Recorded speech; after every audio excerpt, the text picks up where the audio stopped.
বিশ্ব প্রাণী চিকিৎসা দিবস পালিত হয় শনিবার। এদিন আগরতলা রবীন্দ্র শতবার্ষিকী ভবনে অনুষ্ঠান হয়। এবারের থিম ছিল প্রাণী চিকিৎসাবিদরা প্রয়োজনের সময় স্বাস্থ্যকর্মী। করোনাকালীন সময়ে প্রাণী চিকিৎসকরাও অনেক কিছু করেছেন, তাই সুস্থ সমাজ গঠনের জন্য মানুষের চিকিৎসার সাথে প্রাণী চিকিৎসকদেরও সমান গুরুত্ব রয়েছে।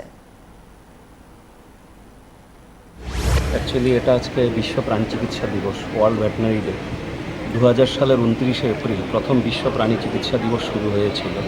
ওয়ার্ল্ড ভেটেরিনারি অ্যাসোসিয়েশন এবং OIE, যেটা এখন হয়েছে World Organisation of Animal Health, তারা যৌথভাবে প্রথম প্রাণী চিকিৎসকরাও যে সমাজের অঙ্গ, তারা যে সমাজের জন্য এবং মানুষের স্বাস্থ্য এবং প্রাণীর স্বাস্থ্যের জন্য যে কাজ করে যাচ্ছে, সেই উদ্দেশ্যে রিকগনিশন দেওয়ার জন্য এই দিনটা আমরা প্রতি বছর উদযাপন করে থাকি।